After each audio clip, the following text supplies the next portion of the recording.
国国际广播电台 legal government representing the whole of China, and that Taiwan is an inalienable part of China's territory. Chinese Foreign Minister Wang Yi, in signing the accord, says Panama is an important Latin American country and that the Chinese people value their traditional friendship with the Panamanian people. He also says China and Panama have agreed that the One China principle is the fundamental premise and the political basis on which the two countries can establish and develop their bilateral relationship. For her part, Panamanian Foreign Minister Isabella de Santa Malo says the decision to cut ties with Taiwan is a strategic one. She also says Panamanian President Juan Carlos Valera has directed his government to discuss cooperation with China in tourism, trade, culture, immigration, agriculture, education, and maritime affairs. Chinese Premier Li Keqiang calling for more to be done to transform government functions. He says the focus should be on streamlining administrative approvals, delegating power to lower levels, and improving regulations and services. Premier says these steps will help create a fair market environment, stimulate market vitality, as well as people's creativity. German police say several people, including a police officer, have been hurt in a shooting at a subway station in Munich. A suspect has reportedly been arrested. The subway station itself has been evacuated and the surrounding area cordoned off as well. The U.S. Department of Agriculture says it's reached agreements with China on the final details of the lifting of restrictions on beef exports to China. The resumption of beef exports, part of the U.S.-China 100-day action plan agreed to between Chinese President Xi Jinping and U.S. President Donald Trump during their first face-to-face meeting earlier this year. China imposing a ban on U.S. beef imports in December of 2003 after an outbreak of mad cow disease in U.S. cattle. Before that ban, the United States was China's largest supplier of imported beef. China's manned submersible, the Jiaolong, diving to 6,681 meters in the Yap Trench in the Western Pacific. 3 Chinese divers on board the Jiaolong. Scientists are observing and photographing large marine creatures and the seabed and collecting seawater, rocks, and samples of marine life. Dive is the final one in China's 38th Oceanic Scientific Expedition that started on February 6th, marking the end of a 4-year tentative application phase of the submersible. Named after a mythical dragon, the Jiaolong reaching its deepest point of 7,062 meters in the Mariana Trench in June of 2012. More than 100,000 people have been moved out of harm's way amid typhoon-triggered rains in Shenzhen. Typhoon Merbok, the second typhoon of the year, making landfall in Shenzhen Monday night. The southern Chinese city seeing average participation of just over 80 millimeters so far. Around 2,200 fishing boats have also returned to their ports to take shelter from the storm. In addition, over 230 flights out of Shenzhen have also been canceled. So far, there have not been any reports of casualties or major losses from Merbok. Pakistani authorities are suggesting that the Interior Minister has directed a move in his ministry to review, regulate, and streamline the process of issuing visas to Chinese nationals. It was in the wake of the kidnapping and possible killing of 2 Chinese citizens in the southwestern city of Quetta this past month.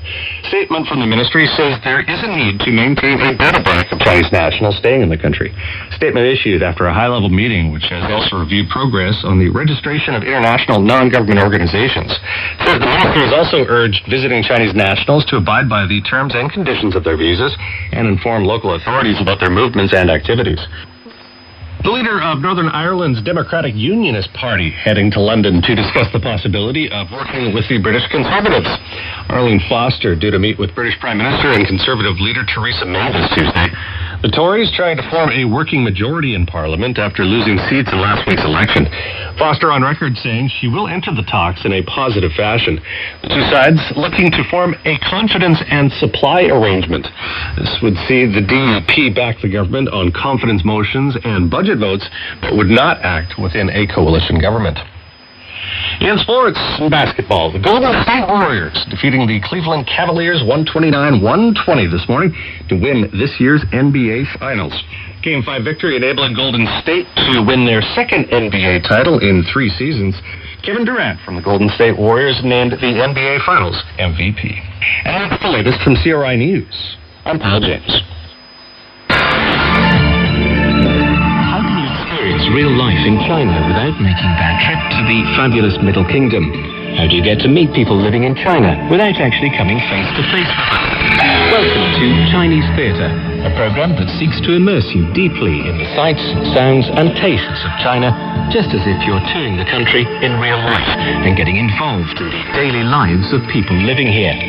Join us for Chinese theatre and be blown away by the joys and sorrow, dreams and passion, love and devotion, aspiration and struggles of the people you'll meet. Chinese theatre, a journey of a lifetime and an inspiration for the soul.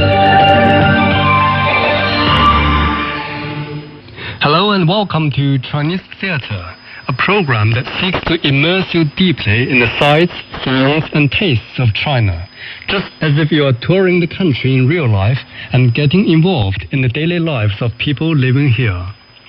In today's edition, we'll continue with the Chinese television series entitled The Doctors.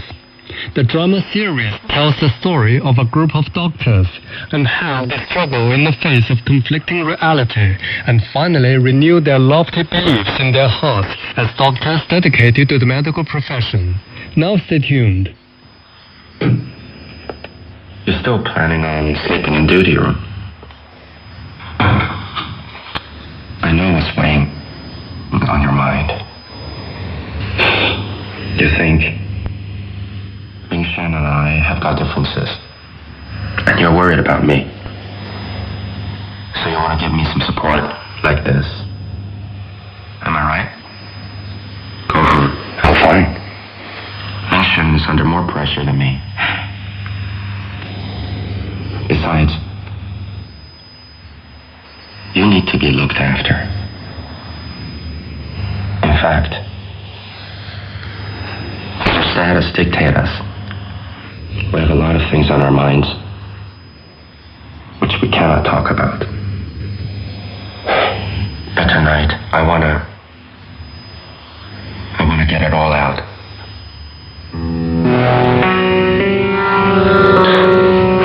I admit that deep in my heart, I have certain feelings for you. But we both have noble goals for ourselves. And we have high standards. Some feelings may be very precious. But we shouldn't touch them too often.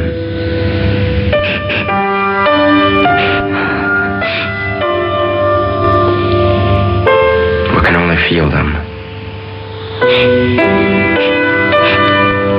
Let them flow slowly around our blood.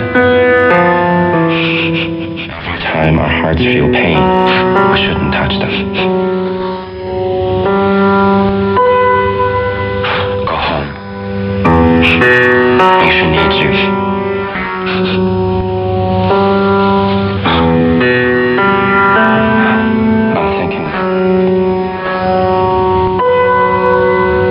Stand beside him.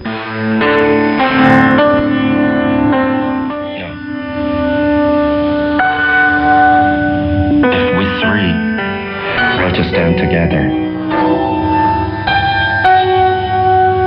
we would be more powerful.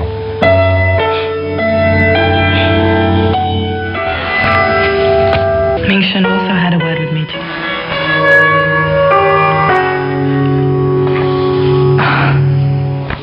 I acted like a very small woman, didn't I? No, not at all.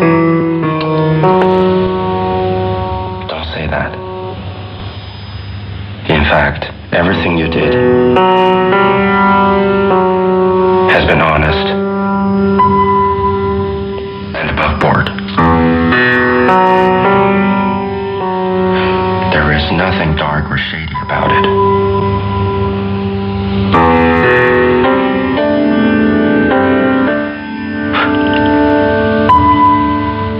The most precious gift you've given to me.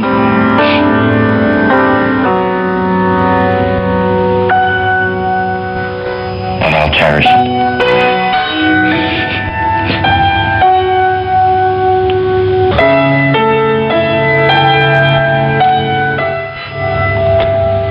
In this world, I've got no family left. You and Ming Shan, you are my family.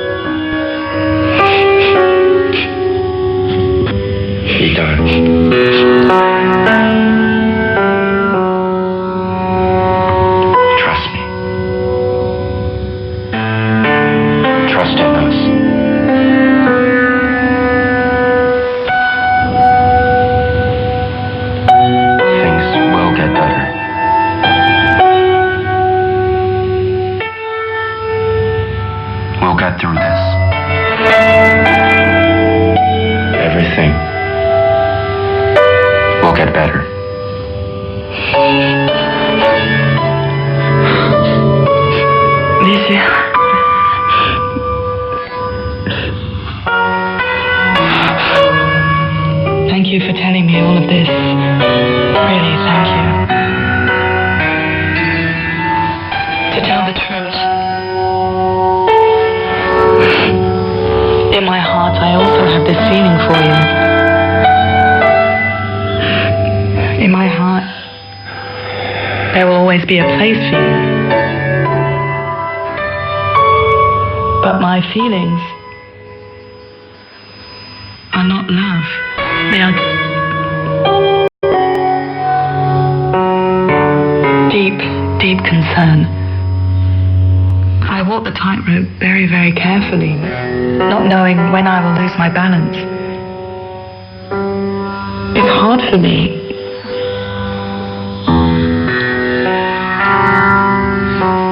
Now I've heard what you said today. I think I'm relieved.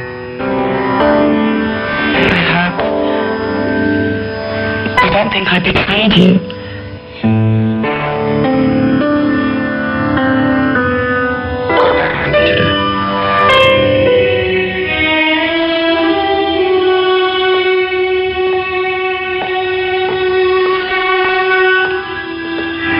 Dr. Jones. How's everything? No problems? No problem. Dr. Liu has done the rounds.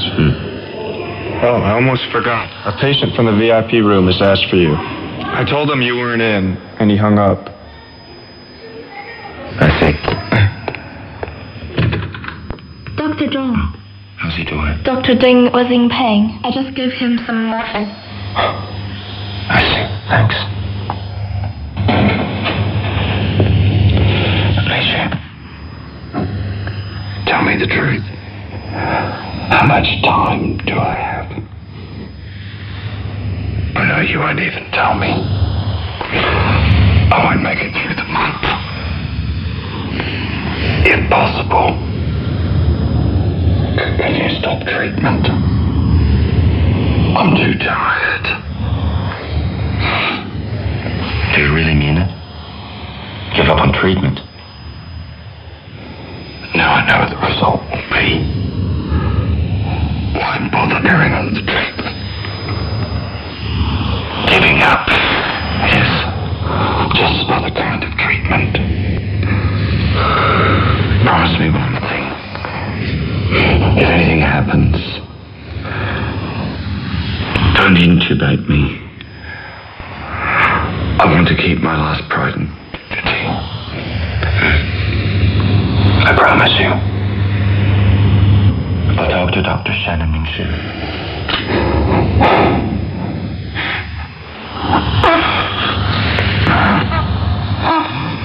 Does it hurt? Let me give you another dose. Just a minute.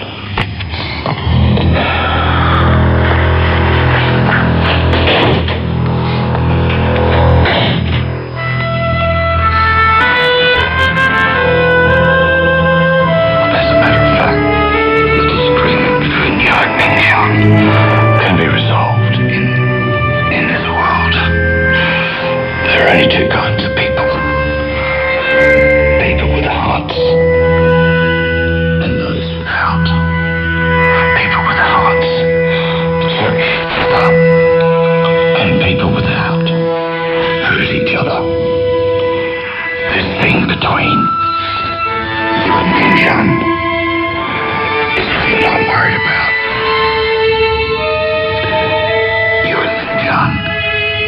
Is not what I'm worried about. Minjan will figure it out. What to do and how. Give him some time. Okay.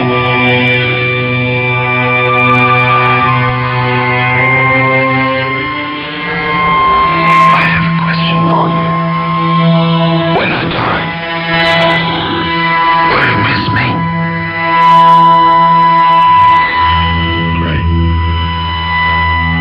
I know why you're asking me this question. I remember when we were in the you told us that your father-in-law, former president of the hospital, you said he often asked you, do you miss so-and-so? Do you want to be remembered after you die. I don't know why, but I remember it so clearly. So clearly. I think we all work hard to be remembered.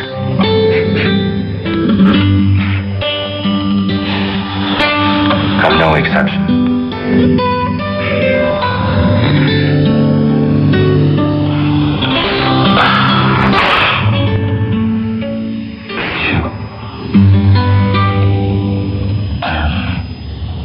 One more request. I'm hungry. I'd like a bowl of noodles, please. I haven't eaten for days. Do you have any instant noodles? Yes.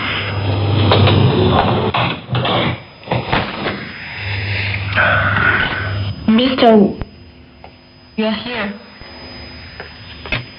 Who brought the noodles? It was Dr. John. He just left. Mr. Anything else?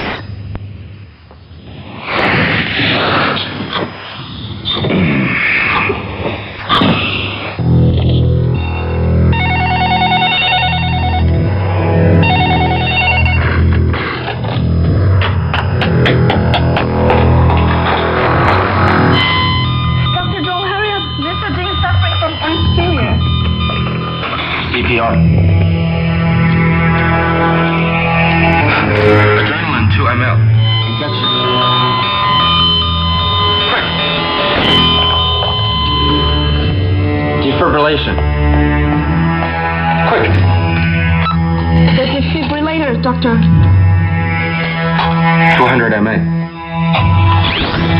200 ready.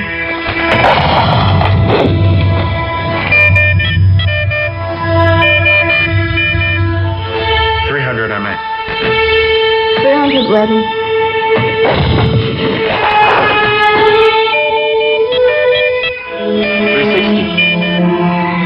360 ready.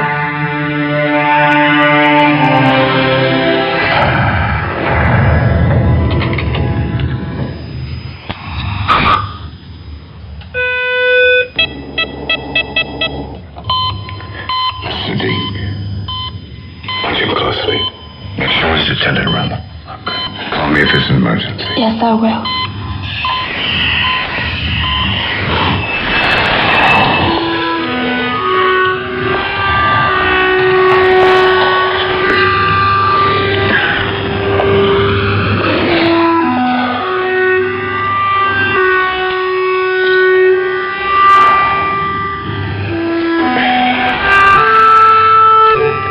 Suddenly I realized you were right.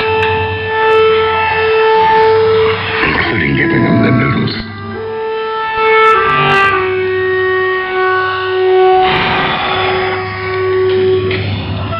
Perhaps we should look at this from another perspective.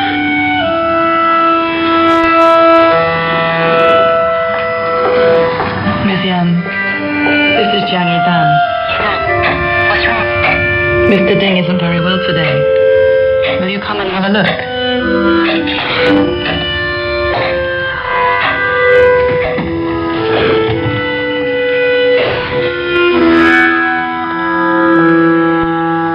Dad, what happened to you? All right. I was in the emergency room on duty. Dr. Wu and Dr. Zhong, they asked me to come and see you. I thought that I would never see you again. Oh, silly boy. I'm all right, really. I had some noodles. Then I felt sleepy. There's one thing I've been wanting to tell you for a while. I took some travel tickets from Shanghai to Sanya.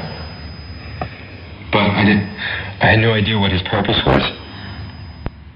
I really didn't. Trust me. I'll tell you everything I know. Making mistakes isn't terrible. What's terrible is when one doesn't admit them. But I should have told him about you sooner.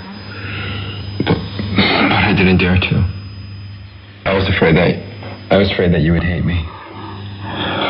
Son, your dad isn't I was afraid that you would hate me. enough to beat you now. And anyway, this is it. You are still my good boy. Dad, don't worry. Tomorrow I'll go and see Dr. Hong. And also Director Wu. It admits everything. I'll accept the consequences. Oh, yes. You would do that. Dad, I'm gonna go back to duty now.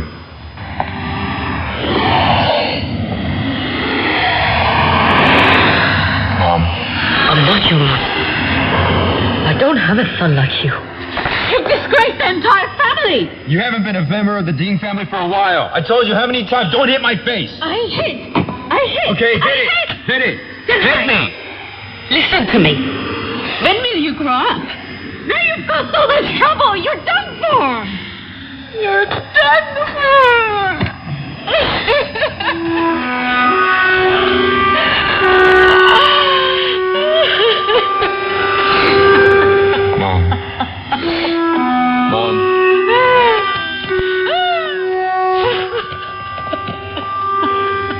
Mom.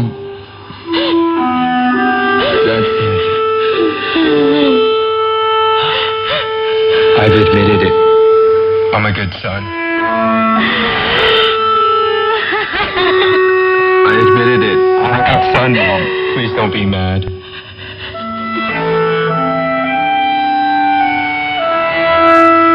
Investigative ventilators. Dr. Wu, Dr. Chen. Dr. Zhang. Dr. Yang. I admit to the fact that in the period after Chen Guofu was treated in hospital, I accepted a set of travel tickets for medical representative Xu Dakai. I had a 5-day trip in Sanya, and during that time, Xu Dakai promoted the sale of Balida to Chen Kun and conducted a series of medical consultations.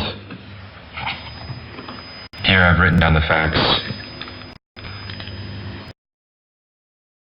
Hotel receipts. I'd like to pay for everything, and I'm ready for your inquiries at any time. I am willing to accept any punishment. The hospital sees fit. 水英，水英，罗水英。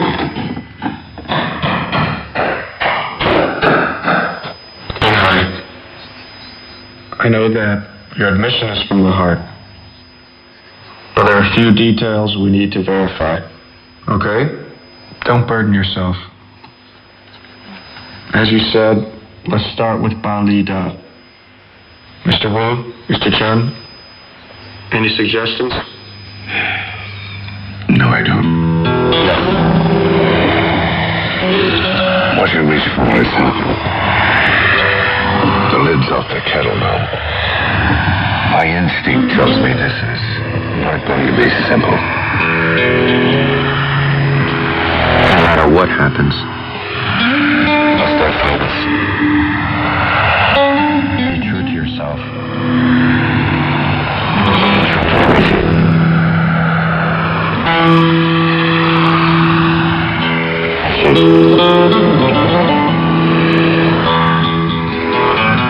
I know you'll feel bitter towards me, but I have no plans for apology. I hope you will calm down. We all need to calm down. I have to say this again. You misunderstood me. I'm not bothered.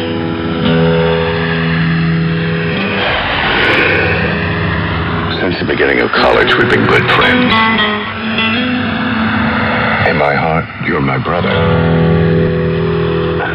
I admit, I have a sense of superiority because I'm older than you, and you used to listen to me. This situation, it's not that I don't understand the way to deal with it. It's just truth makes me feel warped. No. The only thing that warps us can only be our own hearts. Quick, have something to eat. Eating nothing all day is no good. If you don't want to eat and talk, you'll feel better. It's all our fault. All my damn fault. It's all over. My family. And the hospital. I told you it's not as bad as you think. Why are you here, huh? Trying to make me feel better, huh? Stop it. Don't act like a child.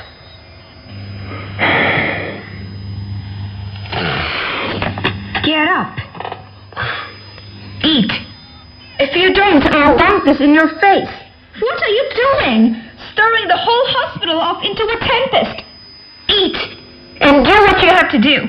Pull yourself together.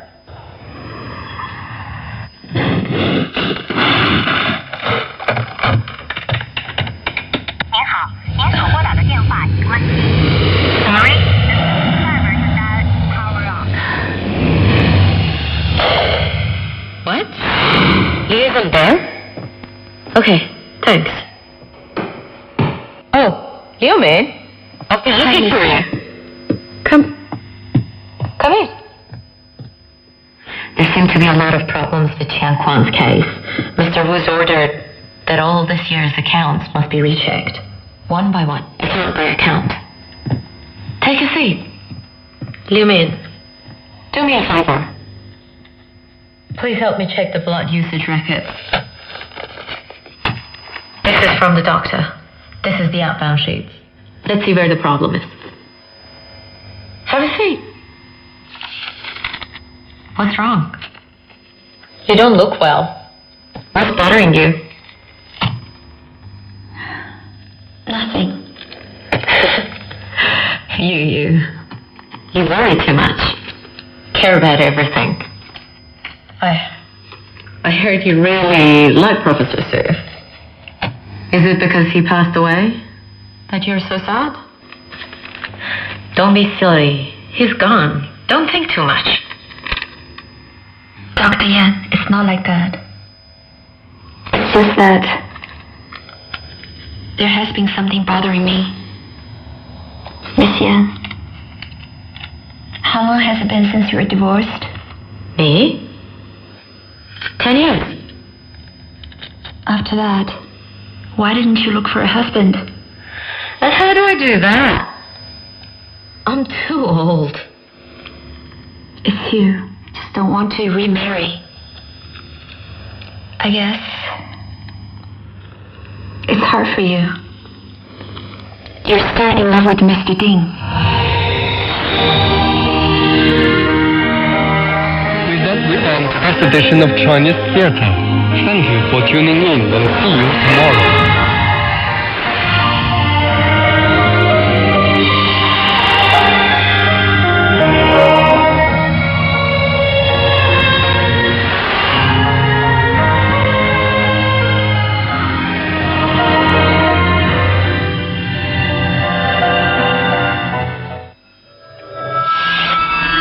Epic tales of mystery and magic, to accounts of battle and empire.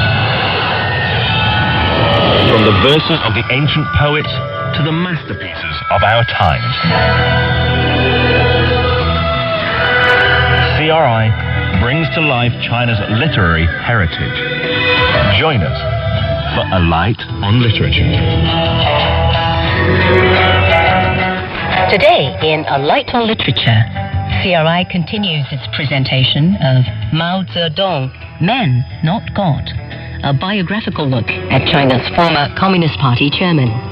Authored by Chuan Yan-chi, the book looks at Chairman Mao through the eyes of Mao's bodyguard, Li Yin-xiao, and is written as a first-person narrative. Li Yin-xiao worked for Mao Zedong for 15 years, beginning in 1947, when the People's Liberation Army was embroiled in civil war with the Kuomintang, or Nationalist Party, led by Chiang Kai-shek. Today, in CRI's A Light on Literature, Ian Reid narrates Part 8 of Mao Zedong, Men, Not God, in which Li Yanqiao recounts Mao's temper tantrums when he is deprived of sleep. Enjoy.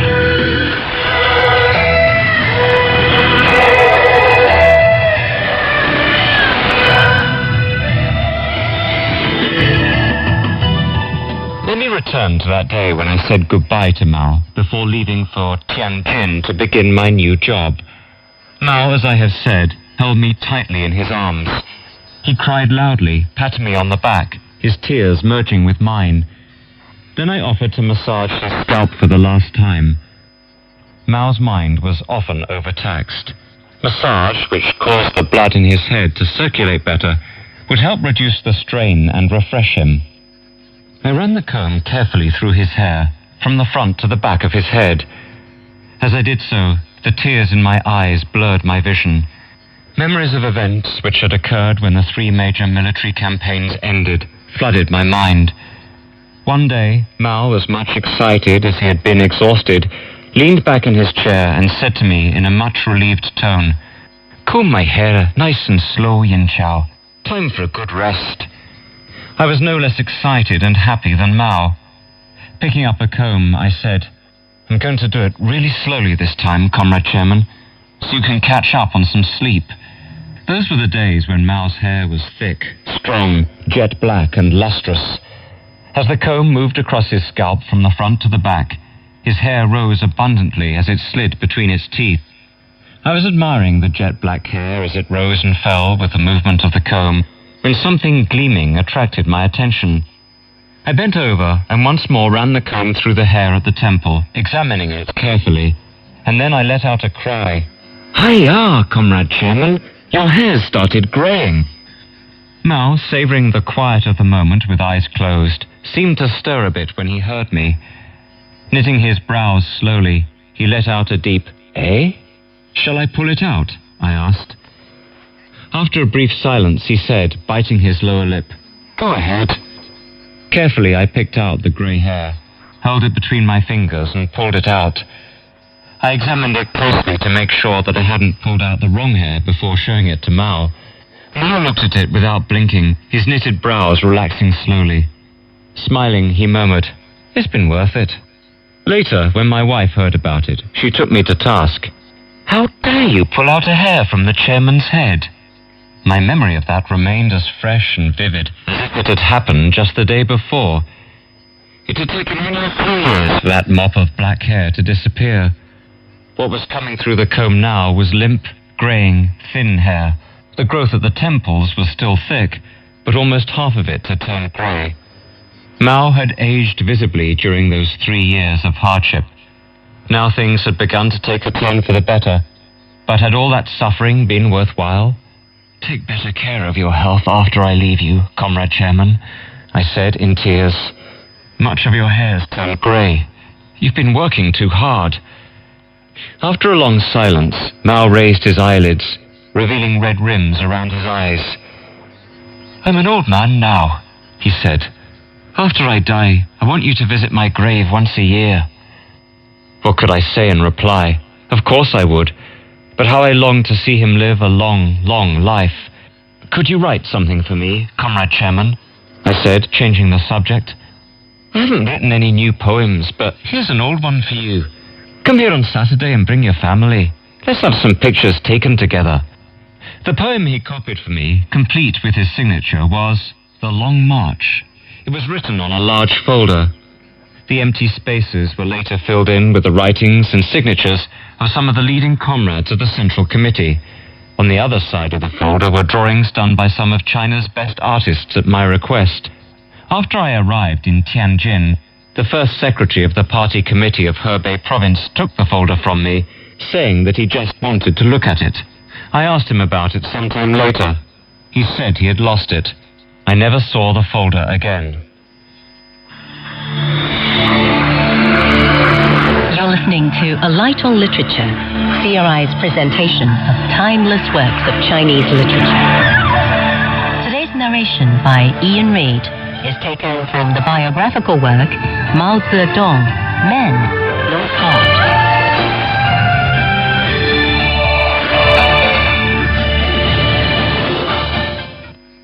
Chapter 6. Mao in a Temper. Mao was a serious man, but he possessed a good sense of humor.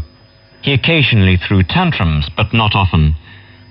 As I observed, when he was in a good humor, he would find everything agreeable, even mistakes. He would talk to the offender kindly and playfully, so as to make him forget his mistake. But it was an entirely different story if he hadn't slept for several nights, or when his nerves were on edge. That was when he would easily become irritable. In time of war, the leaders were without exception bad-tempered. This was especially true of army commanders. They would call their men names, shut them up in confinement for several days, slap their faces, even treat them to a lash or two. Mao was much milder than any of them. Making the offender stand was the heaviest penalty he would impose. 9 times out of 10, when Mao threw a tantrum, it was connected with sleep. This happened both in UnUn and Shibaipo. He took it out on the guards when he was aroused from sleep. The last time I remember him making the guards stand for this was when he was living in Fragrant Hills in Beijing. Mao had not slept for 3 or 4 days, having been too busy directing the army in its advance on southern China and preparing for the convention of the Political Consultative Conference. Only after repeated pleading did he go to bed. It took 2 doses of sleeping pills to ease the strain on his brain and put him to sleep. I waited until he began to snore gently. Before I left, I warned the guard, "Be careful, the chairman's gone to sleep." What I meant by the warning was that even birds had to be kept away from the house with red strips of cloth tied to bamboo poles.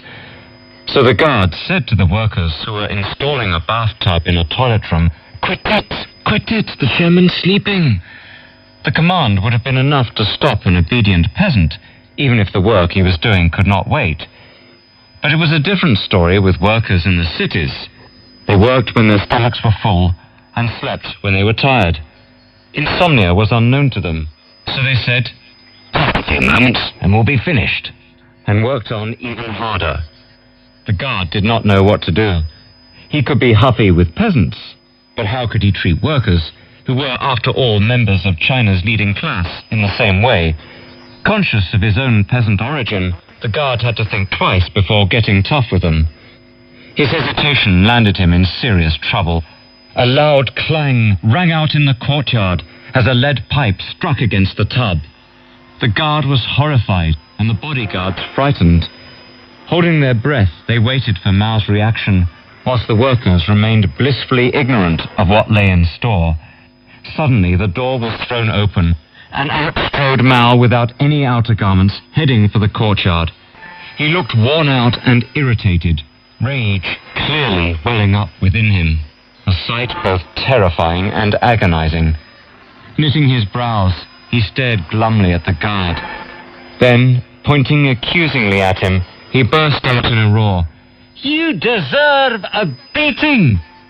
The guard snapped to attention. Mao breathed heavily, doing his best to control his anger and frustration, the result of his unsuccessful attempt to sleep. He looked pale and his eyes were red-rimmed. Biting his lower lip, he spoke in a slightly subdued voice. "Of course there's only a thing to go by, so I'm not going to beat you or abuse you, but you'll have to stand at attention for some time.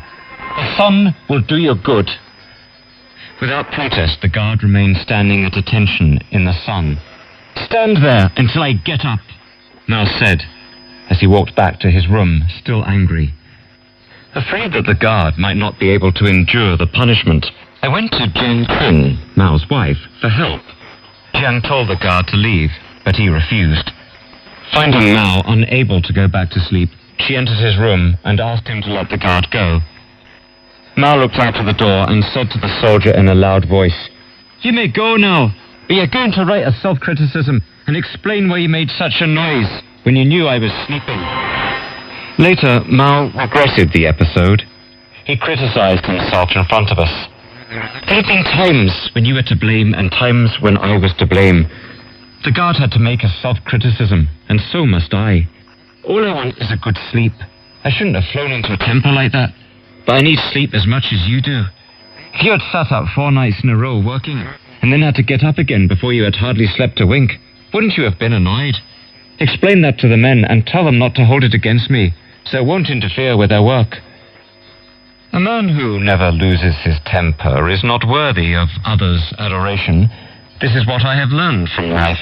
Not long ago, when many of us who had worked for Mao had a reunion, we recalled fondly the days when we were with him. The sweetest of memories were those occasions when Mao had flown into a rage, for it was then that Mao was closest to us, so much himself, so lovable. We discovered, to our pleasant surprise, that each of these outbursts was connected with sleep. Here are some more such instances which readily come to my mind. We were at Beidaihe. Mao had been writing continuously for 2 days and 3 nights. On the morning of the 3rd day, he finally went to bed. Li Liancheng, the bodyguard on duty, massaged his legs and brought him sleeping pills 3 times before the long-awaited snore began. We in the bodyguard were familiar with the way Mao snored. That day, it began as on any other day, like a whisper of spring breeze gently brushing the treetops with a soft whistle. Slowly it gathered volume, filling the quiet room with a sound that rose and fell rhythmically, like the ebbing of the sea. Then, all of a sudden, it broke into a long, deep rumble. When the rumble gave way to long, regular exhalation, Li crept down from the bed and slowly, very slowly, tiptoed towards the door like a thief. A beam of light caught Li's attention. Startled, he looked around and discovered that the shutter was open and the sun was glaring through it. Its beam would fall on Mao in less than an hour. It was summer. The flannel window curtain had been replaced by a wooden blind to keep out the light and ventilate the room. Standing in front of it, Li told himself, "It's wood. The blind is made of wood, heaven bless me." Holding his breath, he began to lower it. He did it a bit at a time, making sure he was not making any noise, but he was doing it so slowly that he could no longer hold his breath. With about 1 foot left to go, the effort became unbearable. He opened his mouth wide and inhaled noisily. And then the thing he had most dreaded happened. The blind crashed down. The noise which it made wouldn't have been noticed in the street, but in the quiet room it reverberated like thunder. Immediately the rhythmic snore stopped, and before his heart had resumed its beating, Li heard the angry and irritated voice behind him saying, "Who's that? What happened?" Li spun around, looking aghast. "What happened? Answer me!" Mao was sitting up in bed. He glared at Li, his eyes bloodshot, his chest heaving. I was closing the window." "Why didn't you do it earlier, you fool? Get out of here. I don't want you on duty here. Go and stand outside." Li did as he was ordered. 5 minutes later, Mao popped his head out of the door and said to Li in lingering anger, "You may leave me now. You're no longer needed here. Go and get Li Yin-Chao for me." Li came to my office with a long face. After he had told me what had happened, I left for Mao's bedroom immediately. Mao was sitting in the chair, looking glum and tired. I knew it would be useless to tell him to go back to bed. He would be unable to sleep again for some time. I began to comb his hair. It would relax him and help calm him down. It was a long time before Mao raised his hand, saying, "It's okay. You may go now. Tell Li I want to talk to him." Mao was reclining on his side against the railing of the bed, smoking and reading documents when Li entered. "I apologize, Comrade Chairman," murmured Li, his head bent low. "Well," said Mao in a husky voice, "it's hard for both of us. You did something wrong. I did something even worse. I shouldn't have raged like that. But the blame's on me, Comrade Chairman." Li was sobbing. Mao replied, "I hurt your feelings and I'm sorry for that. Don't hold it against me. I'm only human. I get into a temper sometimes. Try and make allowances for that." Li cried, not only out of shame for having been so careless, but also because Mao's sincerity touched him. However, he was too awkward to make that clear to Mao. So Mao, mistaking Li's reaction for protest, apologized and explained to him as many as 3 times a week.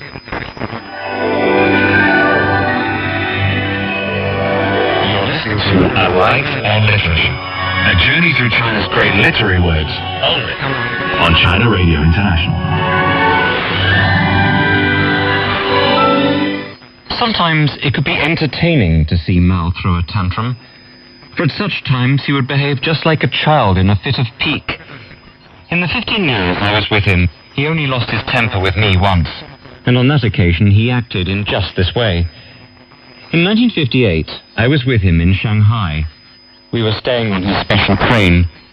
One day, when he was taking a midday nap, I left him to pay a business call at the club for government staff employees downtown, thinking that he would go on sleeping for 4 hours until the afternoon. When I returned in the afternoon, the bodyguard on duty called to tell me that Mao had risen earlier than expected and had gone to a meeting in town. When I arrived at the meeting place, Mao had left for dinner. As I knew he was going to see an opera at the club, I waited outside beside his car. When I saw him coming out, I opened the car door for him, but he halted on the steps. With one hand on his hip, he pointed at me with the other and shouted angrily, "Do you know what your duty is, Li Yin Chao?" Mao went on. I didn't know what had sent him into that sudden fit of pique. I hurried up the steps to meet him halfway and helped him into the car. He kept on biting his lips, neither looking at me nor speaking, just sitting there in pent-up anger. Before the opera began, I wiped his glasses and put them on for him, loosened his belt and straightened his clothes. All the while he remained moody and silent until the show began. On the way back, I asked him timidly, "What made you so unhappy today?" Pouting his lips, he looked at me. "My mouth got scalded, if that's what you want to know." Later I learned that his mouth was scalded when he was rinsing it out with water after dinner. The water was too hot. The bodyguard who gave it to him had not tested its temperature, and Mao, out of habit, had taken a large mouthful which he had had to spit out immediately. But it was too late. The damage had been done. I was lucky. I got off with only one angry shout. Mao was a man of very strong personality, and was a nonconformist as far as conventions were concerned. With a lifelong vision to realize, he would rage at anyone who stood in his way and punish him mercilessly. One sweltering hot summer day in 1956, a strange idea struck Mao. He said to me, "Let's go to the Yangtze River, Yin Chao, and swim it." Swim the Yangtze River? I could not believe my ears. All those in his entourage were shocked at the idea, and Luo Ruiqing, Wang Dongxing, Wang Renzhong, and many of his staff objected vehemently. With its swift and treacherous currents, the river was much more dangerous than the swimming zones at Beidaihe. If there was an accident, we would never be able to explain it to the Central Committee or the people of the entire nation. In short, in Mao's own words, there was strong opposition. "Comrade Chairman," Luo was trying to talk him out of the idea, "I can't possibly let you go and swim in that river. I'm your #1 guard. Your safety is my responsibility. I would never survive the blame if I let you swim in the Yangtze." Mao insisted, "Keep the Kuomintang under guard, #1 guard, but not the river." "But this is not a private matter." Luo held his ground. "It's much more important than that. You must have the permission of the party to do that, and the party would never give its permission." "All that worries you," Mao shouted, "is that I may drown in that river. What makes you think I may end up that way?" Luo was horrified. The idea of Mao getting drowned? The thought had never occurred to him. "I didn't mean that, Comrade Chairman," Luo explained hastily. "I'm accountable to the party and the people for your safety. I simply can't take chances in your case. None at all." Mao sneered at the idea. "That's absurd," he said. "You could be killed by an air raid in your own room. The house might collapse on you." Seeing it would be pointless to go on arguing, Luo left him. But that didn't mean he had given in. In some instances, restrictions on Mao's movement would not ease unless Luo gave the word. Wang Dongxing and Wang Renzhong then took turns to dissuade Mao from swimming in the river. They were joined by Mao's physician and others. But Mao was a man who would never budge when confronted with opposition. He would fight until he had his way. Those who stood in his way and made him angry would hear him swear, "You fool! You idiot!" or "Bullshit!" To break the stalemate, Mao adopted a tactical approach. He told Commander Han of the 1st Guard Company to find out whether or not the river was as hazardous to swimmers as it was reputed to be. Commander Han was one of those who objected to Mao swimming in the Yangtze. He made an inspection tour of the river, and those he questioned along the way were all unanimous in their response to his inquiries. The river had too many swift whirlpools to be safe for swimming. That was exactly what he wanted to hear. He repeated these answers to Mao. Mao didn't like what he heard. His face fell, and knitting his brows, he asked Han, "Did you bathe in the river?" Han was not prepared for that. Flushing, he murmured, "No, I didn't." "How do you know it's not safe if you didn't?" Mao was angry. "What did you go there for?" Han was about to explain, but Mao dismissed him angrily. "Cut it! You're dismissed." Then he said to a bodyguard, "Get Sun Yong for me." Sun was deputy commander of the bodyguard and a good swimmer. The order from Mao was, "Go to the river and find out if it's safe for swimming."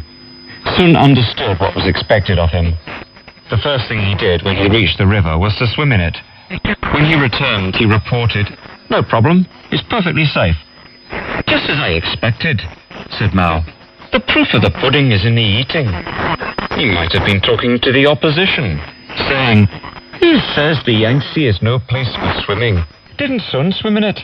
And nothing untoward happened to him." Now, with the evidence in his favor, it was apparent that nothing could stop Mao. Wang Runzhong hurried back to Wuhan. He organized a team of lifeguards, found out about the currents, and selected a section of the river where Mao was to swim. Before leaving, Mao said, "That fellow Han, he didn't tell the truth. He never swam in the river, yet he told me it's no place for swimming. We're going without him. Tell him to leave." That's how Han was removed from the 1st Guard Company, never to be allowed to see Mao again. Mao demanded that he fly to Wuhan, in defiance of the Central Committee's decision. "You say I'm no longer my own master," Mao said. "I can accept that, but how about making an exception this one time?" Mao left Guangzhou by air. During the stopover in Changsha, he swam in the Xiangjiang River to warm up. From there he flew on to Wuhan. It was a short journey, taking no longer than the time required to eat a meal. That was when Mao wrote the poem that begins with the line, "I've just drunk the waters of Changsha and come to eat the fish of Wuchang." With the opposition defeated and in high spirits, Mao just couldn't wait. Talking good-naturedly, he boarded a steamer.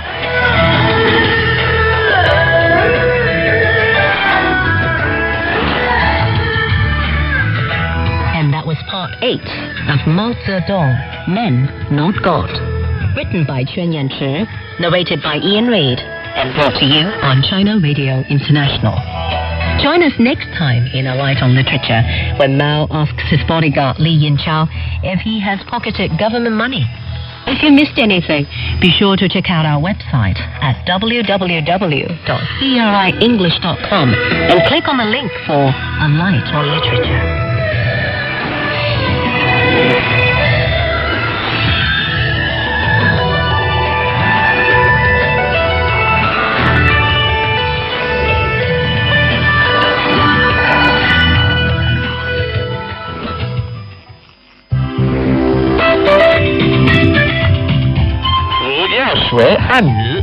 I want to learn Chinese. 其实并不难 It can be fun. 欢乐汉语 Chinese Studio。 早上好, everybody. Welcome to Chinese Studio. I'm Yajie. 早上好. It's time to perfect Chinese your way in only 5 minutes a day. Last time we talked about weather. Today we'll continue with the topic and learn an important word. Hey, I think I know what that means. It means pen. No. Listen carefully to keywords of the day. Keywords of the day. Today, we'll learn more expressions about weather. 比 means than. For example, 今天比昨天热. Today is hotter than yesterday. 热 hot. 冷 cold. 凉快 cool. All in today's Chinese studio. 热 The fourth tone. I have a hard time with this one. It's okay. 热 Good. 比 is similar to the English word than. 比今天比昨天热. Today is hotter than yesterday. 今天比昨天热。今天 today. 今天昨天昨天 Tomorrow is 明天. 明天 And sometimes at the end of our show we'll say 明天见 which means see you tomorrow. Very good.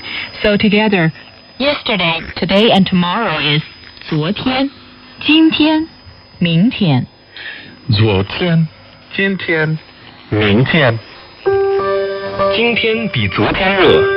是啊，今天最高气温30度。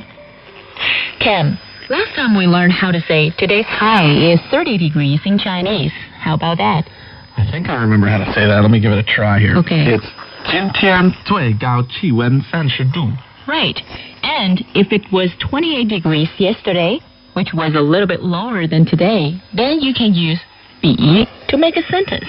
A sentence could go like this. 今天比昨天热. Today is hotter than yesterday. 今天比昨天热。And by the way, what's the opposite of 热?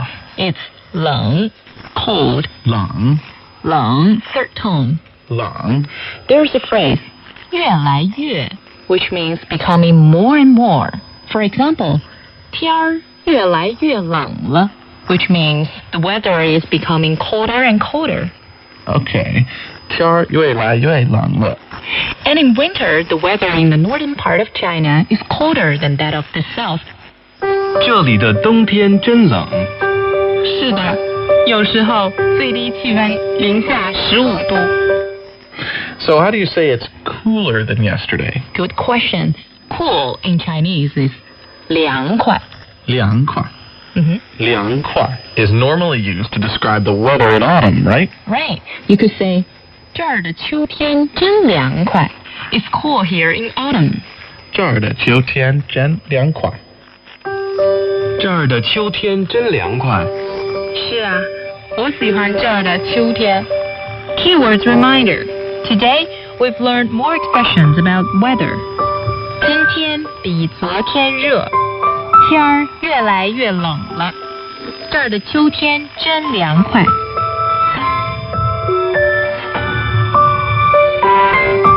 In China, it's considered that the cities of Nanjing, Chongqing, Wuhan, and Changsha in the south part of China are the 4 hottest cities. So we Chinese people would like to call them the hot stoves. In August, the high temperature could rise to 43 degrees. Wow, that is hot. So the best time to visit China is definitely in spring and autumn. Exactly. Okay, that's all for this edition of Chinese Studio. Our question of the day is, in Chinese, how do you say, today's hotter than yesterday? Well, class is over. 再见。明天见。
China's territory. Minister Wang Yi Panama is an important Latin American country, and that the Chinese people value their traditional friendship with the Panamanian people. He also says China and Panama have agreed that the One China principle is the fundamental premise and the political basis on which the two countries can establish and develop their bilateral relationship. For her part, Panamanian Foreign Minister Isabella de Santa Malo says the decision to cut ties with Taiwan is a strategic one. She also says Panamanian President Juan Carlos Valera has directed his government to discuss cooperation with China in tourism, trade, culture, immigration, agriculture, education, and maritime affairs. Chinese Premier Li Keqiang calling for more to be done to transform government functions. He says the focus should be on streamlining administrative approvals, delegating power to lower levels, and improving regulations and services. Premier says these steps will help create a fair market environment, stimulate market vitality, as well as people's creativity. German police say several people, including a police officer, have been hurt in a shooting at a subway station in Munich. A suspect has reportedly been arrested. The subway station itself has been evacuated and the surrounding area cordoned off as well. The U.S. Department of Agriculture says it's reached agreements with China on the final details of the lifting of restrictions on beef exports to China.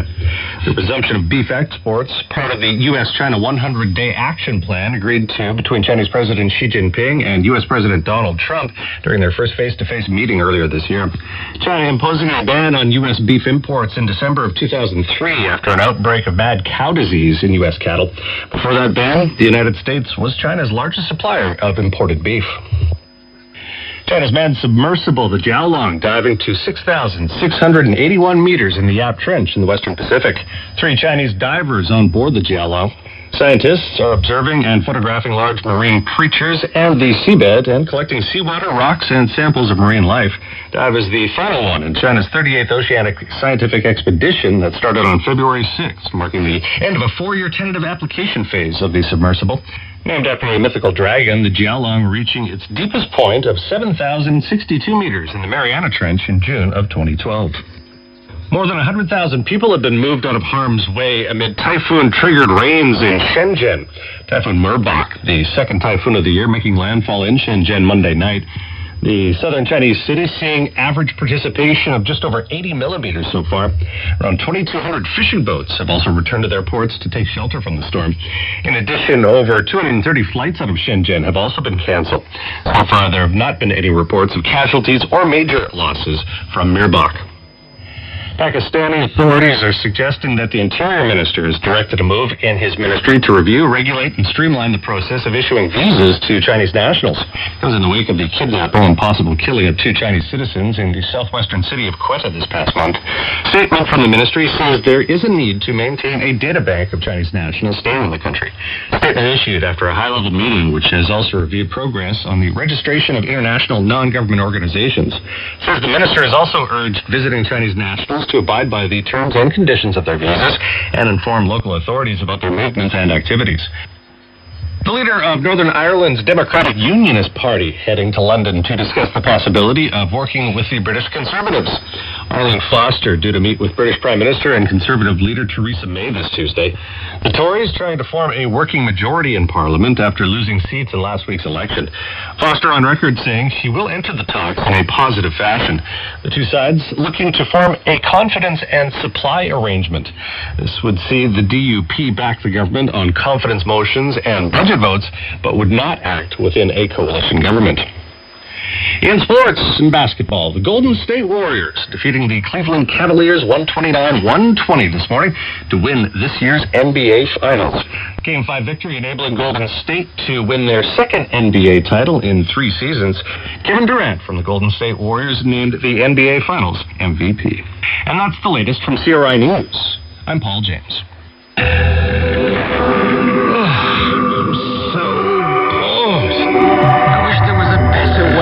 Spend my time.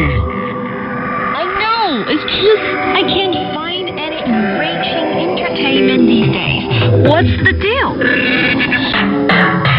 Hi, my name is Ron Price.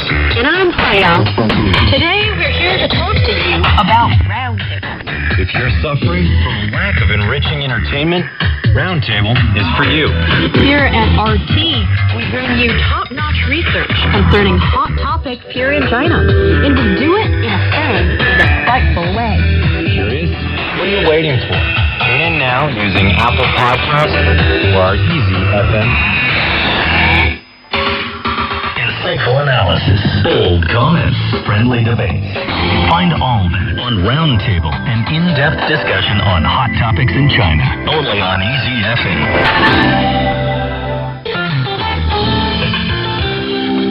Hello, everybody. Welcome to Roundtable, coming to you live from Beijing. I'm your host, He Yang, joined by the amazing and awesome Ryan Price. Ooh, I miss you guys so much.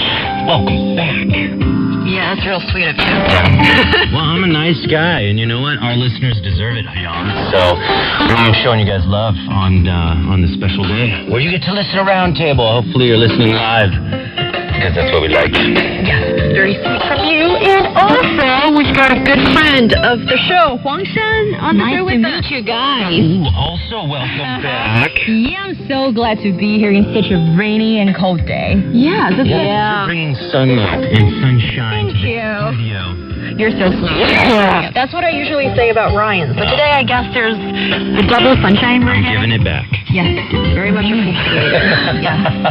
Good as always to have you, our dear listeners, with us. We have some fascinating topics for discussion today and every day. On today's program, a recent video showing a motorist flashing the back lights of his car and slowly guiding an older lady pushing a wheelchair in order to make sure that she crosses a very wide intersection safely has gone viral. Well, that's one heartwarming story. Whereas recently we have a big discussion about how to protect the safety of, I say, the weakest link in the streets of China. That is the pedestrians. Yeah. We'll talk about that. And for the millions of Chinese people who are learning English, spelling can be a tricky part. But did you know, for native English speakers in the U.S., spelling words correctly can be a challenge too. We'll talk about a map released by Google on the hardest words to spell in each state of the United States of America. We would love to hear from you and have you join our live discussion. Come and find us on WeChat. Just search for Easy FM Roundtable. You can send us a message and also listen to our live show that way. Or you can leave us your last Cecina Weibo. Just key in 轻松调频 Roundtable. If you're a podcast listener, we're Roundtable. You enjoy there. But first, 2 videos online have gone viral recently. The most recent video shows a motorist flashing the backlights of his car and slowly guiding an older lady pushing a wheelchair in order to make sure that she crosses the road safely. The gentleman's kindness has attracted thousands of thumbs up from social media users. And also, another video that's gone viral showed the chilling last moment of a victim of a hit-and-run accident who was unfortunately hit by another car. I guess it's an opportune time to discuss how can safety of pedestrians be enhanced. So let's talk about in more detail about these 2 viral videos first. Yeah, let's talk about the good one. Yeah, I'll introduce a good one. And this video has attracted so many public attention. Like in Lizhou city of Shandong province, an old lady, she was pushing a wheelchair when she went across the road of an intersection, and a black car was trying to go across the same intersection, and the driver slowed down and flashed his back lights to protect this old lady. And to the other side of the road, and a journalist found this story, and he or she just interviewed this person, and he said he worries about the old lady's security since she was walking quite slowly, and that's why he tried to protect her there. Yeah, that sounds so nice. Bro. Yeah, I'm glad to hear this story. Yeah, it's kind of like when we hear these kind of stories, we're like, hopefully this happens more often, you know, but maybe sometimes you'd get the other side of the picture more often, and I'm going to tell you what that video was, and basically the sad story where this didn't happen. A video shared widely in China showing a woman getting knocked down by a car, then hit by another car about a minute later, okay? Is gone viral.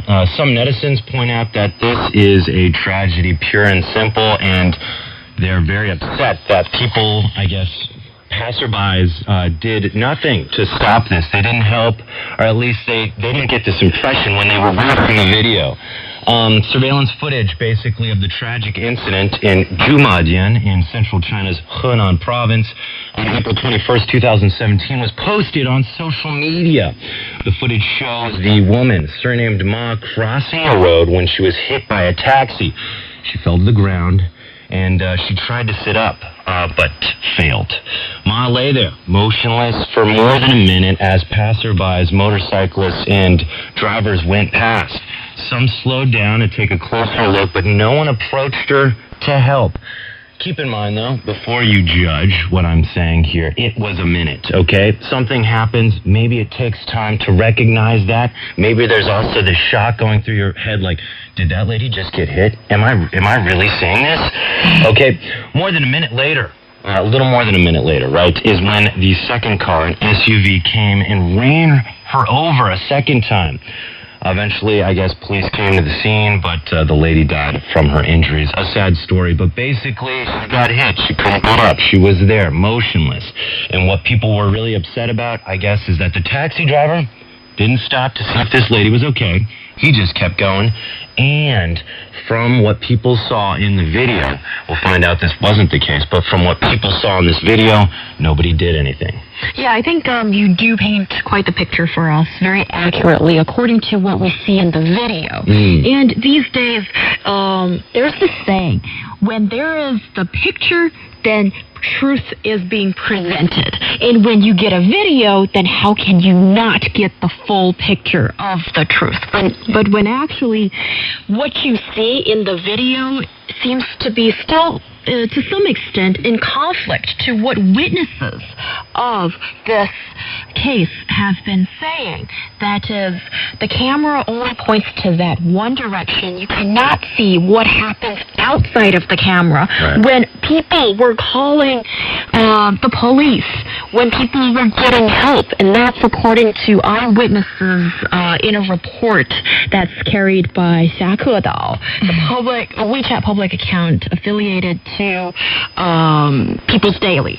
Yes, so I'd like to ask you guys, who's responsible for the death of this poor lady? Well, Ryan seems to have alluded to that it is the taxi driver. Yeah, I think it has it's like the both side story. Okay. Like, how about that lady? Some people may question, what is the lady doing? Did she cross the right or during a time? Or some people even argue that it's the full video show to the public. Sometimes maybe the media coverage may add some flavor to the story. They just report to the people what the people want to see, and then they like cut the video clips. Yeah. I think it's easy. Like we always talk about here on Roundtable, netizens are quick to judge, and they have that medium of being online, so they can react right away without even necessarily thinking about it. So realize videos only frame what's in the frame. So whatever's outside of it, we don't know what's going on. But we do know that it was about a minute, 60 seconds, a little bit more than 60 seconds before this lady got hit by another car. So I want everybody to think, sometimes when you see something crazy happen, you might lose 30 seconds just trying to be like, wow, this really happened. It's called shock. You're like, oh my God, that just happened. Soldiers and many different kinds of people receive special training so that when these kind of things happen, they're taught to react right away, right? But I think normal people, that this is maybe the first time they saw someone get hit by a car and they saw the guy drive away, they're sitting there and like, oh my God, what's going on? What's going on? So, they're trying to just figure out what's going on because they just turned and saw this happen, but they didn't understand what happened, before. Also, you had mentioned, of course, we can say that the taxi driver is definitely one who takes serious blame because regardless of this, apparently this is a very huge traffic flow intersection. Regardless of the lady, and this is coming from my perspective, in the U.S., pedestrians always have the right of way. Okay, so you always kind of make way for pedestrians in any kind of circumstances, because if you hit them, you're going to hurt them a lot more than they're going to hurt you. So it's just better if you do that. But I realize China has a lot more cars and a lot more people crossing intersections. This lady, maybe she crossed at a bad time. But keep in mind, another problem is infrastructure. Apparently, this intersection with a huge traffic flow, for about 20 years it's been like this, and no traffic light has been erected. So it's like this video game, I don't know if you've ever played it, Frogger, where you're trying to jump across the street and dodge traffic. Because, unfortunately, whoever made Frogger was like, in this world, there's no traffic lights. So you just got to risk it for the brisket, right, to get to the other side of the street. Regardless, though, the taxi driver didn't stop to see if she was okay. He kept driving. I think that shows an ounce of him maybe taking responsibility. He thought he was guilty, so he's trying to get away from it, right? Yeah. The lady could have tried to cross when it wasn't acceptable, yet there's no traffic lights to tell her when it was acceptable or not. So I think we can also point at infrastructure and say, that's also to blame here. Yeah, I think that is a very good point, and that's after investigation done by journalists on the ground. And also here, I think, it's really important that we got all these details to understand what happens, and not just according to one viral WeChat post, as that seems to often be the case. So I think journalism is really important here. And I do think you make a very good point here, Ryan, that I think with the two drivers, we need to separate their liability of burden. I think that's what it's called. Yeah, for sure. Yeah, and it's important to see that who caused this problem in the first place. Yeah. And do you think that the fact that so many internet users were so quick to jump into a conclusion that it was the passers-by, it was the pedestrians that were around who saw that there was a lady lying on the ground and apparently, according to the video, not doing much, that was the most heart-hitting thing of the whole incident? Yeah, I think we want to believe that humanity, people help each other, because otherwise this would be a terrible place to live in. And so maybe in what they saw from a video, nobody was really trying to help. And I think, the thing is, you can't judge those who choose not to help in these kind of situations. If someone actually says, I'm not risking it going out there to save this lady I don't know, we can't legally say, well then, you're guilty of also committing murder, because actually he's not, he's exempt from this situation. So we're asking people to jump in a situation where maybe somebody could be actually committing some kind of fraudulent accident. They could get involved. Here's another thing. Okay, so, in the U.S., as a lifeguard, right? When I was working at my university, if someone actually got hurt in the pool, there was actually this very strict set of lines we had to go through to protect ourselves legally, even though we're trying to help them, right? Because sometimes not knowing how to help in the correct medical sense, you do more damage. And then the family says, we're going to sue him. Well, the police said she was okay lying down there. He tried to turn her over and broke her back. And we're going to sue him because she would be alive, actually, if people just left her in that position. So I think sometimes it's not as black and white as, these people should have helped. Why didn't they help?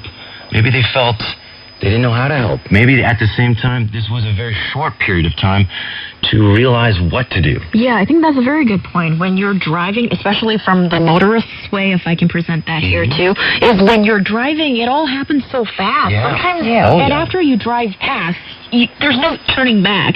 The only thing you can do is probably call the police, but calling and driving, that's not what's recommended either.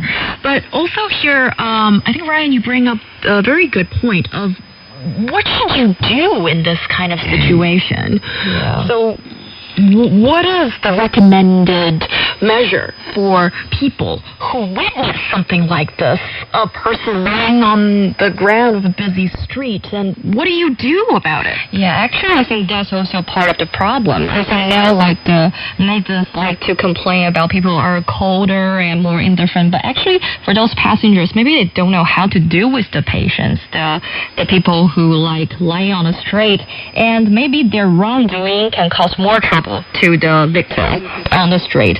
So, because most of the Chinese people, they haven't received any first aid, like, courses, so they don't know how to do, like, maybe you can just call someone who knows the situation, like the police or the ambulance. I think that's a good idea to do. Yeah, I think that's a good point. And usually the way to counter that is also to protect the Good Samaritan, the person who's helping in the dire situation, is that Good Samaritan will be protected by law and be exempted from possible damage that's being levied during the process of rescue. Yeah, I think maybe if it was like the state versus this person, but I think also the family the family of the victim, if this person helped and was negligent of how to medically assess the situation and ended up killing the person. The degree of negligence, these kinds of things, it makes for a really tricky lawsuit. But also, before we, jump into how to kind of in these situations react, because I think this actually requires extensive training to be able to know what to do in that amount of time, extensive training, how to assess that situation. I also want to say that I don't think the second car is exempt of investigation here, because I think now more than ever, it's harder to be a good driver. I mean, it seems like flashy ads are aligned on the streets just to catch your eye, just to keep them away from what you should be focusing on, which is the road, These TV screens right in the middle or right on the side of the road, so you turn your head. They're meant to catch your eye. It's hard to be a driver this day and age. Also, things like cell phones. God, crossing the street, it's almost half and half. Half of the time, the driver's not on his cell phone. But I swear, half of the time, there is people on their cell phone. I think also, so I would like to see if this second driver was on his cell phone. How did he not notice a lady in the middle of the road lying down, right? Yeah. Where was his eyes?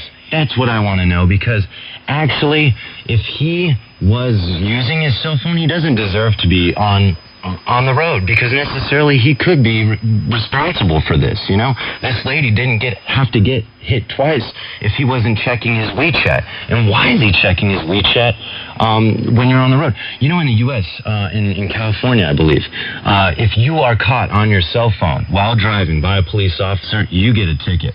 Straight off the bat, boom. It doesn't happen so often, but they can legally do that because of all the problems in especially busy areas where this could be tragic. People could die, right? When you're driving a car, you should be invested in what you're doing, not checking your cell phone. So I do want to say that I think this guy needs to be investigated to see if he was also, in a way, responsible for his negligence. But we're talking about how a passerby can maybe help in this kind of situation, right?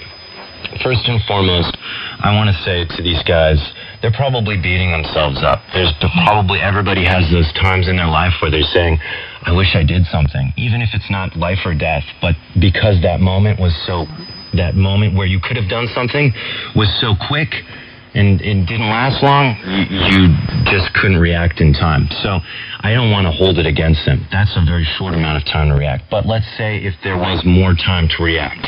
Yeah. Here's what I would do. Of course, first things first.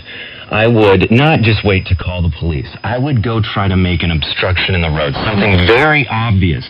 Say, try to get a group of people to go out in the lane with me, to hold out my hand and start yelling, right? Tell someone to start calling the ambulance, the police, okay? But I would say, nobody touch her yet, unless you know what you're doing, do not touch her, because first thing I learned from being a lifeguard is the spine, if it's a spine injury, you don't want to move them from the position they're in. It's very serious. Also, let's say if their car is still on scene and maybe damage has been done, assess that situation to see maybe if there's gas leaking and all of a sudden some guy comes over and wants to see what happens and he's smoking a cigarette. This could be tragic for everybody on scene. Assess the situation, make sure there's no immediate threats to anybody that is trying to help this lady, and then call in the professionals first and foremost. But that's what I would say. That's how I would see this being a good kind of way of reacting to this situation. Yeah. Yeah, I really think that don't move the patient is a good suggestion because you may cause a second injury, a second harm to the victim. And also I think that if you are a smoker, and also make sure that you are not holding a lit cigarette. Don't make the explosion. Yeah, for sure. And those are some really good tips. And I think for the local government, they also need to maybe start a campaign of making sure that the road signs are being set up properly, and then also like the traffic lights need to be erected at the right places. These are things you can do to avoid tragedies from happening as such. Yeah, I think absolutely. Actually, probably the biggest thing to blame is a traffic light, because then who's responsible? No, there's no clear definition of whether the lady shouldn't have been walking in the street or the taxi driver should have slowed down, right? This makes a case like this really hard to settle. And the thing is, for 20 years, according to what journalists, according to what witnesses have told journalists, is that this has been a huge traffic flow area. So, I think it's easy to point fingers at the obvious, say, oh, he hit her. And I would say, actually, this taxi driver does hold some blame because he didn't stop. If you hit someone, have the decency to make sure they're okay. But this guy, I think, very selfish, didn't want to stop, was too worried he'd get in trouble, and kept driving. And this ultimately probably cost this lady her life, because I think, actually, the person that had the largest reaction time was the taxi driver, because he knew exactly what happened. And he was left with the fight or flight option. He's like, I know I just hit a lady. Oh my God, what do? I gotta get out of here. I'm sorry, lady. Drives off. So he's the one that really could have saved her, and he chose not to. Whereas other people, maybe I was in the middle of a transaction buying some water, and all of a sudden I hear, and I turn over. And I had this 60-second window to say, okay, what just happened? Oh my God, did that just happen? All these questions are coming up in my mind, and I'm in shock. Yeah, definitely. Yeah. And I think once the taxi driver hit a person and left, that just escalated his crime. It becomes a felony, and that is not excusable. Yeah.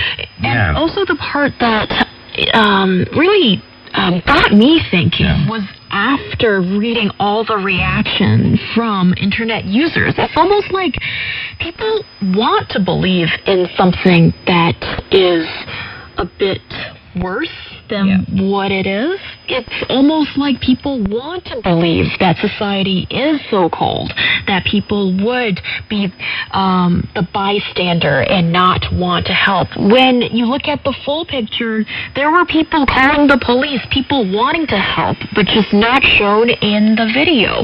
What do you think about that kind of mentality? To paint a picture, though, for those who maybe don't know, actually, this has a fraudulent history in some areas of China where people, and not a lot, but definitely enough that the New York Times even reported about two guys who camped out two guys from Liaoning province.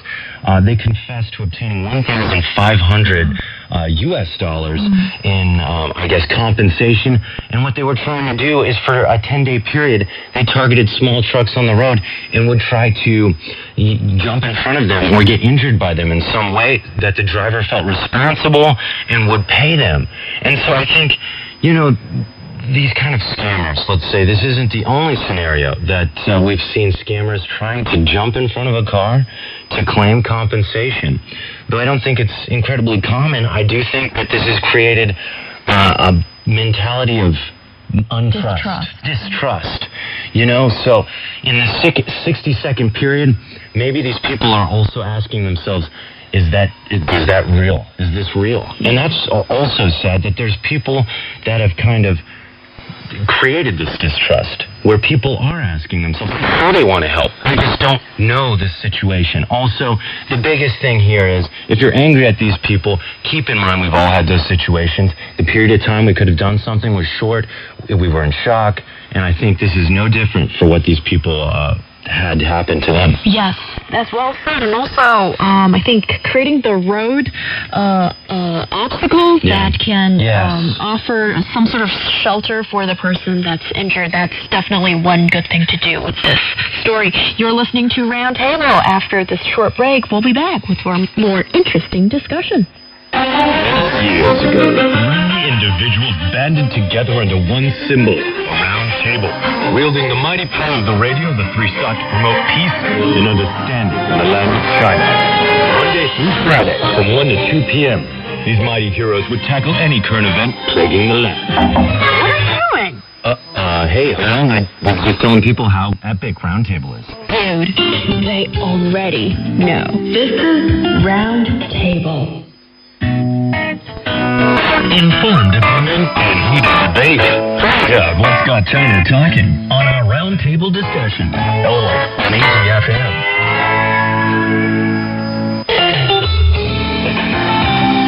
You're listening to Roundtable with myself, Claudia, joined by Ryan Price. Hello, everybody. I am just doing supercalifragilisticexpialidocious. Wow, what a mouthful. Oh, yeah. Are you impressed, West Virginia? Eat your heart out, West Virginia. We'll talk about that in a minute, but if you don't know what that word means, or how to spell it even, because it's long, we're going to talk about it, but it is from Mary Poppins. You know what? I've been looking on the Beijing skyline for Mary Poppins today. It's a little rainy. A little rainy today. A little rainy, and, umbrellas, this and that, so. Yeah. Well, I guess we picked the right day to have this topic. And also we picked the right day to have this lady on the show, Miss Sunshine. Thank you so much. Welcome. I'm so glad to be here, and I'm looking forward to hear Ryan's story. Yes. Yeah, yes. We want to find out how that super long word came to be. Yes, that's one thing you can do and I can't do. Wow. Sing Mary Poppins songs? I don't think you... Maybe you can. I think you can. I believe in you. Anyways, I'm excited to get to that. But first... Yes, coming up, we'll talk about, for the millions of Chinese people who are learning English, spelling can be the tricky part. But did you know, for native English speakers in the U.S., spelling words correctly can be a challenge too. We'll take a look at a map released by Google on the hardest words to spell in each state of the U.S. And a female-only subway carriage will be trialed in Shenzhen. And pregnant woman-only subway carriage is piloted in Hangzhou. Are these measures a form of protection or discrimination against women? We always want to hear from you. Just send us a WeChat message as we are Easy FM Roundtable. Or you can find us at Sina Weibo. Just key in 轻松调频 Roundtable. Our podcast listeners can find us at Roundtable. 圆桌会议 there. Now, our Roundtable's a sofa throne. Okay. Oh, wow, what a company. Well, thank you. That was very nice. You're welcome. Exclusive. Only for you. Roundtable exclusive, okay? Yes. Thank you very much for that, Mr. Trumpet. No worries. Wonderful display of skills. Yes. And Mr. Julian Chenfeng is the one that will happily receive. Julie Chenfeng, you shut down Mr. Xiao. Or Mr. or Miss Xiao, I don't know. You haven't told us. But anyways... They were rocking the 3 days, They're probably like, oh my God, super sweet swag for me. And then you shut them down, you're like, nope, for me instead. And it's cool because everybody's saying, for me. And I'm really excited to give whoever you are, I hope you continue to get the 5 consecutive days, weekdays, of course, of getting the sofa. We give you sweet swag. If you can do it now, your dynasty has started its first day. And may it run for 5 consecutive days. Yes, and we can't wait to send out special VVIP treatment to you from RT with all the love. Wink, wink. Yes. Yeah. But you just need to try harder to get this overthrown. Yes, 5 consecutive weekdays. I know it's a challenge, but there has been a small legion and very dedicated listeners who have won it. So it's doable. Heroes and heroines. To join their ranks, you can do it 5 consecutive days. Today's number 1. For Julie Chung Feng. For Julie Chung Feng. So 4 more days, dude or dudette. That's the female form of dude. Anyways, you can do it 4 days. Because I want to give you that sweet swag. Yes. Yeah. And Xiao is present, but I'm just a sorry. tiny bit late. But Here, let me give you a hug and pat you on the back. It's okay. Yes. It's going to be okay. I see that gigantic hug. It's a bear hug for you, Xiao. And GW Rao says hi to us. To say that he's well, so we needn't to worry about him. Oh my God, you had me scared, mister. Okay? It was a good, I think, 3 days. I was like, is he okay? Has anybody heard from him? But thank you for letting us know you're okay. And glad you're still here with us. Yeah. Yes, me too. I'm very happy that you're back listening to our live show, and we've got so many of our listeners saying hi to us. I want to say a big hello back to you, and yes, it is rainy today in Beijing, so be careful if you're driving, and also be careful when you are driving or walking. Or flying around on an umbrella. Yeah. Mary Poppins. Yeah, so that's nice. Thanks. Yes, we'll get right to that. As already I've gotten comments from you saying that, I don't understand that word Ryan just used, but Nobody I want does. to know more about it. Nobody does. Well, you better Only stay Mary tuned Poppins to know. does. Yeah, okay. Yes. Now let's dive right into this topic. Can you spell... Okay, this is a hard one. Sauerkraut without looking. How about chihuahua? Or perhaps pneumonia. If spelling these words trips you up, don't worry. You are not alone. Google recently released a map of words. Residents of each state in the United States tend to have the hardest time spelling. This project is in honor of the American National Spelling Bee. Yes, so let's talk about this map. Yeah, so data was pulled from the most often searched word in each state, okay? So the query went like this. And if you're having trouble understanding me, I'm trying to do the uneducated country bumpkin American. Hope I nailed it. Anyways, so these queries, basically Google released in each state the word that was prefaced by how to spell. So, it had how to spell and then blank. What was most common in each state in 2017. Okay, this is for the 90th Scripps National Spelling Bee, which has spelling champs from across the nation compete for the $40,000 cash prize. You get trips to New York, Los Angeles, an engraved trophy even. But basically, Google, Google, when they published this, it was kind of embarrassing, I think, for a lot of states, because some of these words were pretty easy. Let's go through some of these. So maybe if you lived in Georgia, you couldn't spell gray, all right? Gray? As in the color gray? Yeah, gray, all right? If you lived in Washington, you couldn't spell pneumonia. Which, I'm not going to be hard on Washington. That one sounds very different from how it's spelled. If you're in Connecticut, you're an uber nerd. You're like, how to spell supercalifragilisticexpialidocious, which is just a super word. So if you don't know what that, because we had listeners say, what is that? I don't know, actually, but it is a word that was popularized in one of the Mary Poppins songs, So ask her. Anyways, the other words were, I guess, some states couldn't spell tomorrow or hallelujah. And one of the ones that I think is most embarrassing, if you ask me, is Wisconsin. Guys, you couldn't even spell your state's name. But, okay, so everybody's probably having a good chuckle. And they're like, ha, ha, ha. America's filled with a country of people that don't know their own language. No! First of all, this data was just queried from a search engine. You always know search engines have a huge general purpose of use. And I think what I'm going to come from on this is what Americans do know how to spell. That these words you'll find are often of difficulty that is maybe from different education systems that are in the U.S. and that these words are being searched by maybe little kids in school. Because I think now kids are so dependent on technology, much more than even my generation. It's second nature. I had a cell phone, but not till I was like in high school. You know, these kids, they're starting out with smartphones, you know? So I think they're little tech wizards that they don't need to learn. It's not necessary for them anymore to learn how to spell like we did. That's how I feel. Yes. Are there any spelling difficulties that you found in this list? I have some problems with, I remember I was so surprised to see some words that American people can't spell right, like in California and New York State. They can't spell beautiful in the right way.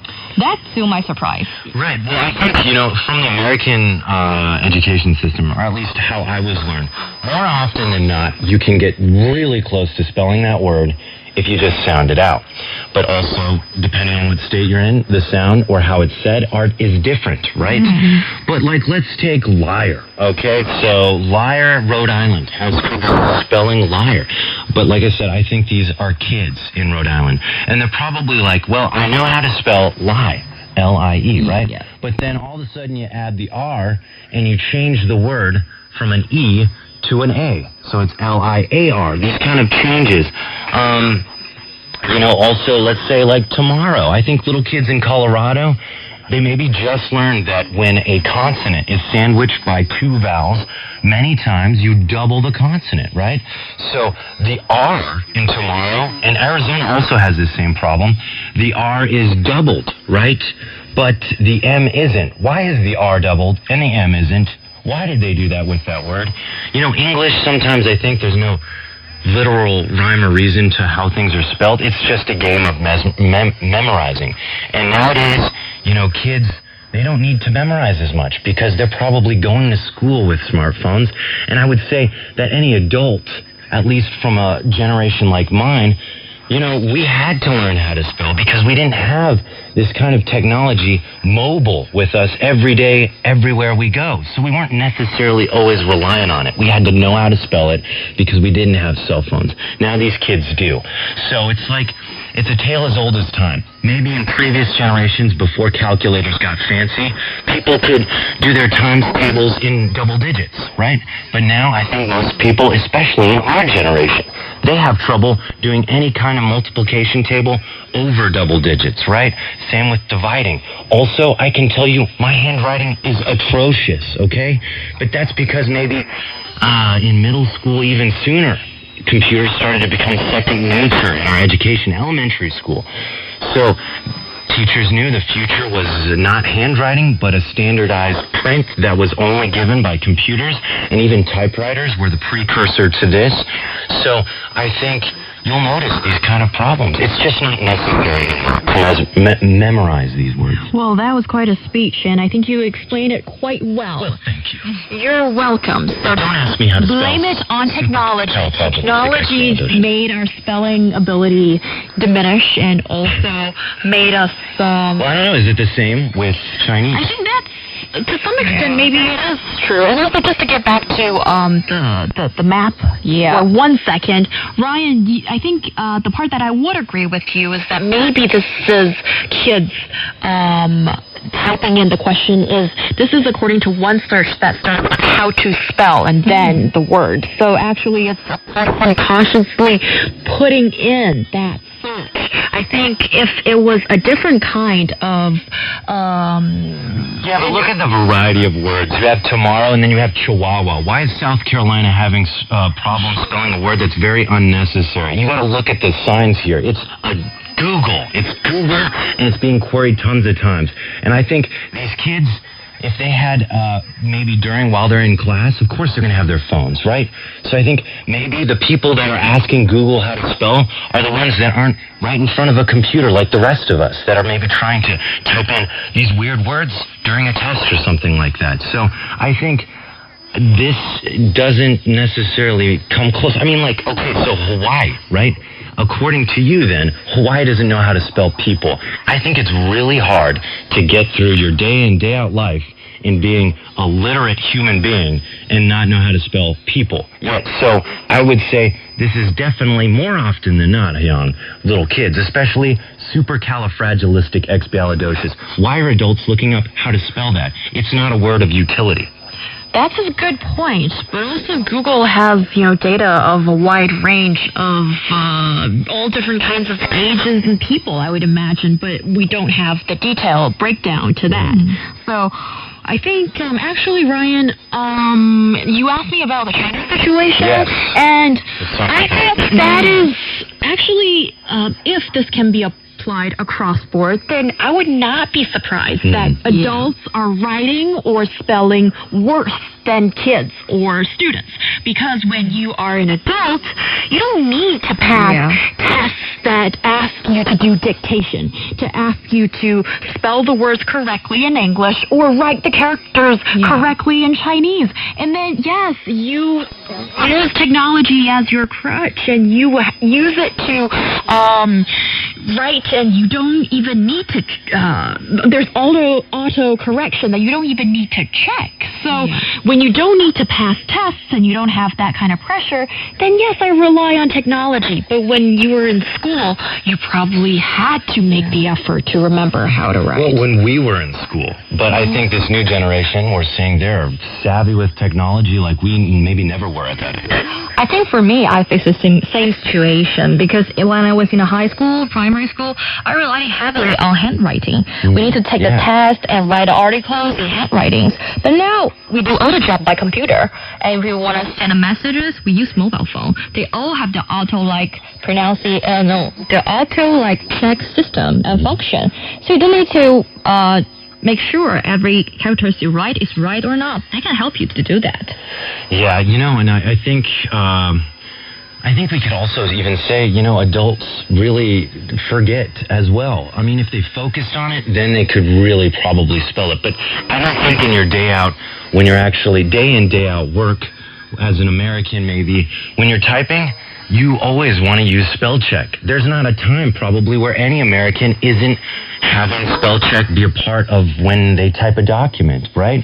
Because I don't think too many people don't make mistakes in their writing, but spell check technology allows us to make that perfect document with even grammar. So, I think everybody is dependent on technology, because imagine if I said, hey, Young, for 80% of, blah, blah, blah, blah, blah, your grade, or I'm going to publish what you write, you would probably feel really weird if I said, and you can't use spell check. You'd be like, oh my God, where are my mistakes? Suddenly, you realize how dependent on technology you were. Even if you can spell most of the words, you'll still feel this inside fear of, oh my God, spell check's not there, because it's always the check that we need, that we feel comfortable with when we write something. Sorry. Yes, right. And so we're so reliable. We are so relying on technology these days. And when you were just talking about typing on a computer, I was thinking about back in the old days when writers and journalists had to type on a typewriter, then you had to pretty much make sure that every word is spelled correct. Otherwise, you waste a whole page of work, pretty much. Yeah, but long gone are those days, and I guess it's a really good thing. But also, is it making our students dumber in a way?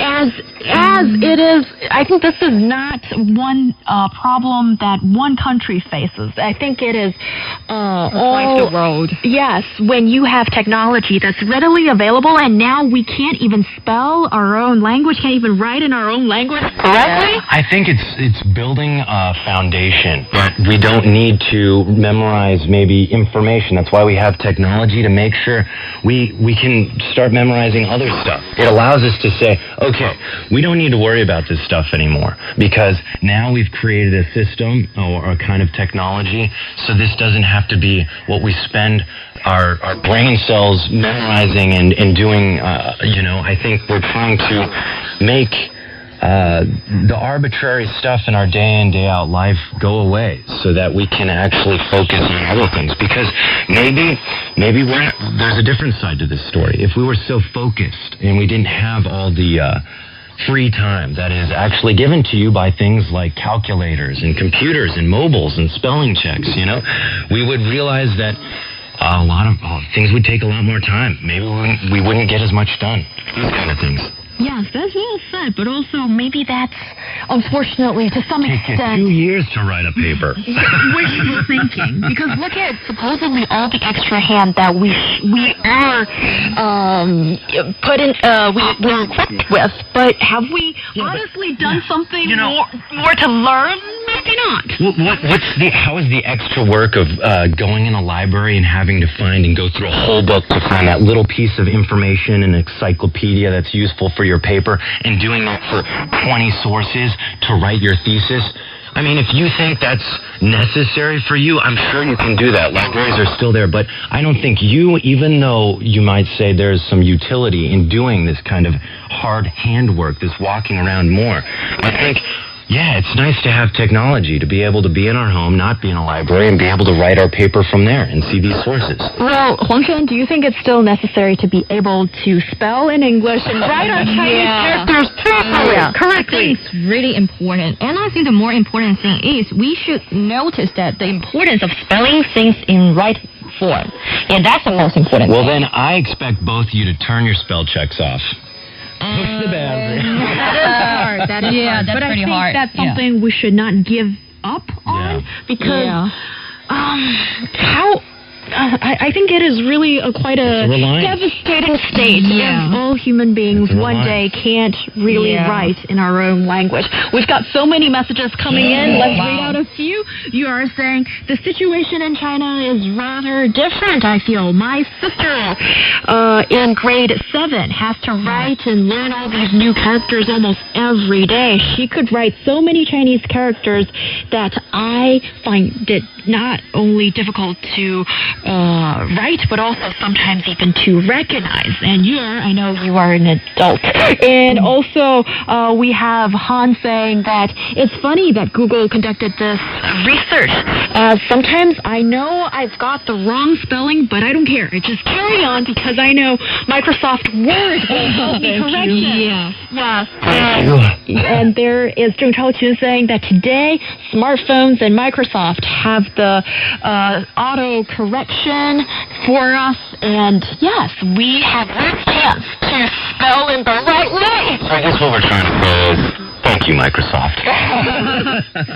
Yes, and we have our listeners all chiming in, and yes, we'd love to know what you think about spelling and writing the Chinese characters correctly and its relevance today in the digital era. You're listening to Roundtable with myself, He Yang, Ryan Price, and Huang Shen. Coming up, we'll talk about the female-only subway carriage in Shenzhen that will happen in the near future, and a pregnant women-only subway carriage that's piloted in Hangzhou. Is it necessary to have these special measures to protect, or is it discrimination towards women? Yeah, I think it's a big news for women who use subway as a commuting way. So Shenzhen is introducing China's first women-only subway cars, and a senior member of the city's municipal committee confirmed the news recently. And the 2 of 3 operating lines will be picked out for trial rides, which have goals of leading to more lines if successful. And the train carriage will only for women, within the business hours. And officials point out that the female passengers are more vulnerable to sexual harassment or inappropriate situations in overcrowded trains during peak hours. So we all have frequent trains during peak hours. So what do you think about that? It's good to be a woman. It's good to be a lady. Sometimes good to be a lady. You may feel so uncomfortable in a crowded train. And especially maybe good to be a pregnant lady because, you get your own train cars, guys. But actually, at first I thought this is a good thing. But then I saw some of the reactions on Weibo. And, it's actually pretty split, the opinion about this. But some of what they're saying is actually, I can see some reasoning to it. What's next, one person said.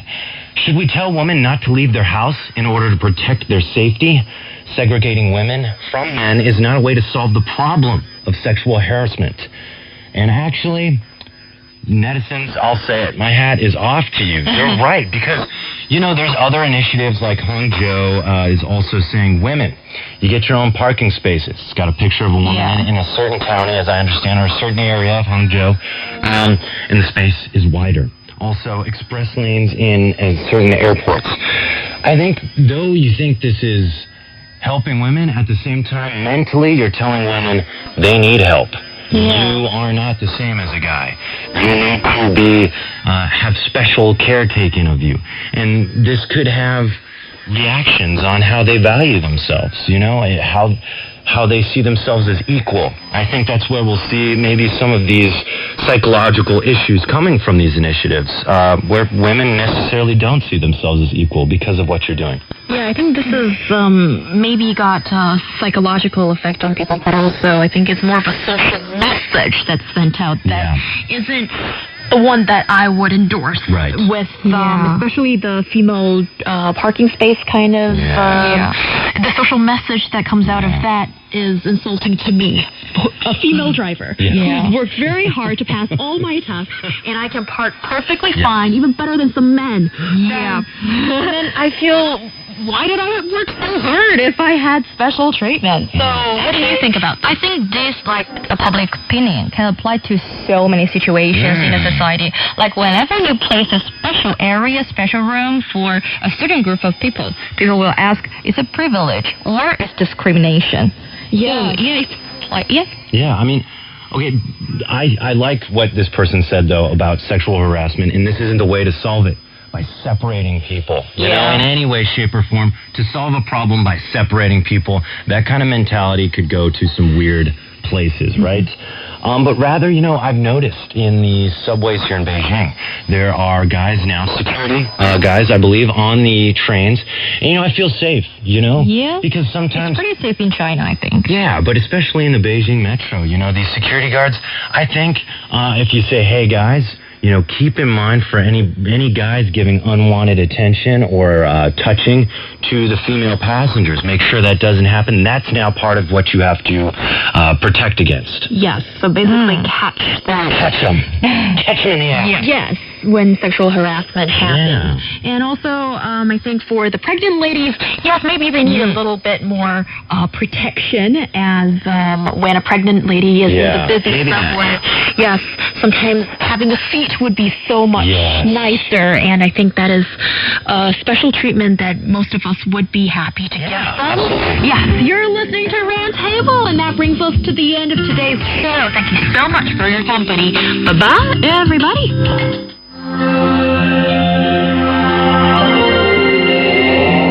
There is a legend of a mystical sofa which grants its users the power of ultimate awesomeness.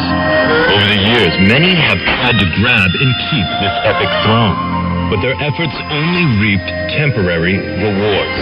For the game of sofa is sought by many heroes looking to build a dynasty. If you are one of these heroes, then pay attention. You must first... I got it from here, dude. You must join us here at Roundtable as we discuss the latest topics trending in China. Curious? Then come and find us on Apple Podcasts or download our EasyFM app.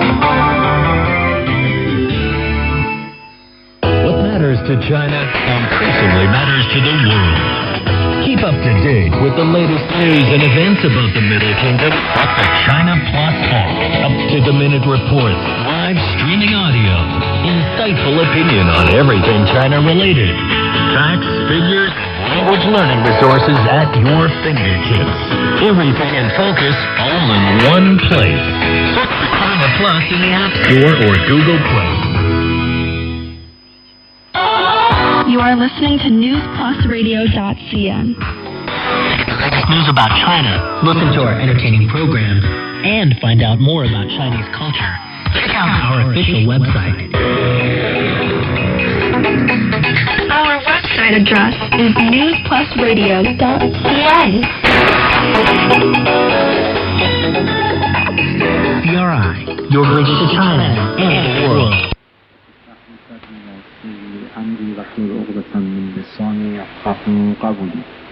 قبل از اینکه حرکتمون رو به سمت خوبی ها آغاز بکنیم و فعالیت عملی خودمون رو برنامه‌ریزی بکنیم که چه باید بکنیم، نگاه و روحیات ما و همت و انگیزه ما خیلی اهمیت دارن. حتی راه رو هم برای ما باز میکنه. گفتیم اولین قدم از این قدم‌های مقدماتی این است که انسان عزم داشته باشه، واقعاً بنا داشته باشه. کسی که بنا داره خدا راه رو براش باز میکنه.